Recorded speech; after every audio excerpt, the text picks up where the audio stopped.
शादी के पहले से ही विभा को कपड़े धोने का बड़ा शौक था।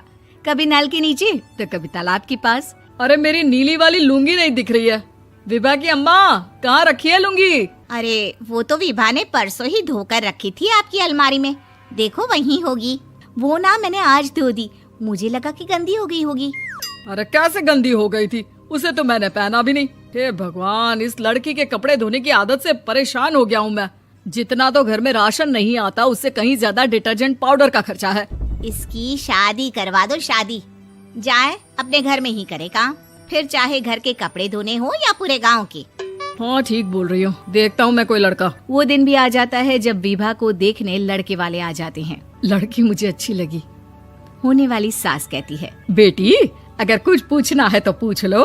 वैसे तो हमारी लड़की बहुत ही शर्मिली है, जो बोल दो वो मान लेती है, इसे क्या पूछना होगा।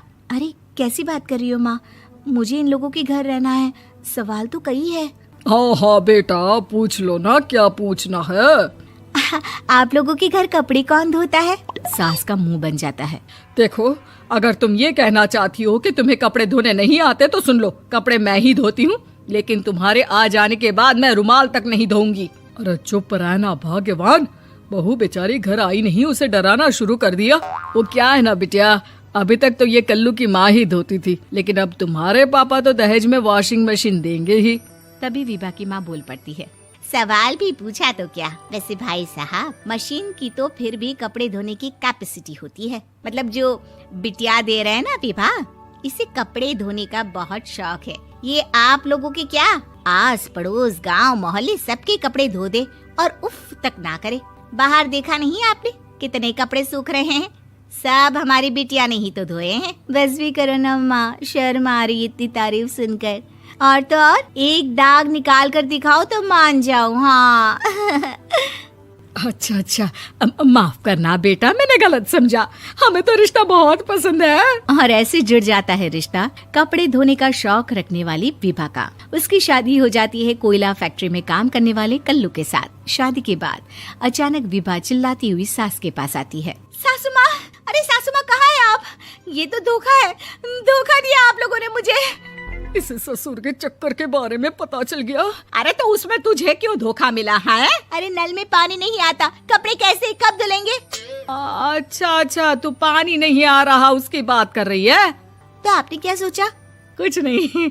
अच्छा हाँ, तेरी माँ ने कहा था कि कपड़े धोने का शौक है तुझे, याद आया मुझे। शौक शौक बोलकर कपड़े धोने वाले मेरे जुनून को कम ना आके सासू माँ, कपड़ा धोना मेरा गुरूर है। तभी पति भी वहाँ आ जाता है। अभी अभी मैंने इसे सनी देओल की फिल्म दिखाई है, उसी के डायलॉग मार रही है माँ। अच्छा सुन, साफ साफ बता रही हूँ, पानी सुबह 4 से 6 और शाम को 10 से 12 आता है, समझी? विभा टाइमिंग सुनकर हैरान हो जाती है। ये क्या भूतों का मोहल्ला है? सुबह 4 बजे उठकर कौन कपड़े धोता है? 4 बजे टंकी में पानी जाता है, फिर सारा दिन धोना ना, किसने मना किया? अरे कैसी बात कर रही हैं? 200 लीटर की टंकी में कितने कपड़े धो लूंगी मैं, सुबह ही उठ जाऊंगी मैं। अब क्या था, विभा सुबह 4 से लेकर रात के 12 बजे तक कपड़े ही धोती रहती। एक रोज सास पड़ोस से निकलकर कहीं जा रही होती है कि साथ वाली कहती है, हाँ कल्लू की माँ, जरा ये बताओ कि 2 साड़ी है, 2 ब्लाउज और एक पेटीकोट और एक नाड़े वाला लंबा कच्छा। हाँ तो? अरे तो क्या, कितना लोगी धुलाई ये बताओ। धोबन दिख रहे हैं हम क्या? हमारे पति सरकारी नौकरी से अभी अभी रिटायर हुए हैं और बेटा सुपरवाइजर है कोयला फैक्ट्री में। धोबन समझ रखा है हमें। हाय रे कल्लू की अम्मा, माफ कर दो, वो तो मोहल्ले में यही सब बता रहे थे कि तुमने बहू को कपड़ा धुलवाने के काम में लगा दिया है। सास को पड़ोसन की बात सुनकर गुस्सा आ जाता है। वो घर पहुंचती है जहां घर के बाहर ही इतने सारे कपड़े सूख रहे होते हैं जितने कि किसी धोबन के घर पर। अरे ओ कल्लू की दुल्हन, बाहर निकल।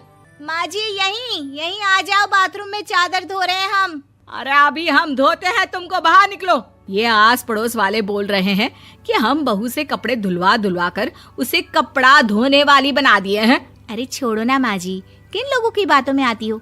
आस पास के लोगों का तो काम ही होता है कि वो किसी तरह सास बहू को लड़ा दे। बहू सारे घर के कपड़े धोती है, ये क्या कम है? बोलिए। सास को भी लग जाता है कि वो बहू का ये सनकीपन नहीं छुड़वा सकती, इससे अच्छा है कि खुद ही चुप हो जाए। एक रोज सास और बहू मंदिर जाते हैं, जहाँ सास की साड़ी वहाँ खड़ी भीख मांगने वाली से मिलती है। माँ जी क्या बात है, आपकी साड़ी उस भिखारन से कितनी मिल रही है ना? हाँ हाँ, देखो तो दोनों की साड़ी मिल रही है। क्या बात है कल्लू की अम्मा, तुम खुद को तो अफसर की बीवी बताती हो और ऐसी सिंपल सी प्लेन साड़ी पहनकर घूमती हो। सिंपल और प्लेन नहीं है ये साड़ी। तो क्या सोने के धागे से फूल बने हैं? कुछ भी सासू माँ, कुछ भी। हाँ, बने थे इस साड़ी में सोने के धागे से फूल। मेरे पति लेकर आए थे मद्रास से स्पेशली मेरे लिए 10,000 की। ताहे भाई साहब इस भिखारन के लिए भी सेम टू सेम साड़ी लेकर आए होंगे 10,000 की। सास उस वक्त तो कुछ नहीं कहती, लेकिन बहू के साथ घर आती है और अलमारी से एल्बम निकाल कर लाती है। ये साड़ी देख रही है, ये वही साड़ी है जिसे मैंने अभी पहना था। इस साड़ी में ये जो चमकदार फूल दिख रहे हैं ना, ये सोने के धागों से काढ़े गए हैं। लेकिन तू लोकल वॉशिंग मशीन ब्रश से घिस घिस कर सारे फूलों को निकाल कर साड़ी प्लेन कर दी। मुझे माफ कर दीजिए सासू माँ। और तो और, जब मैंने तुझे तेरी गलती के लिए कुछ नहीं कहा, लेकिन तूने तो सबके सामने मेरा मजाक ही बना दिया। क्यों? बहू को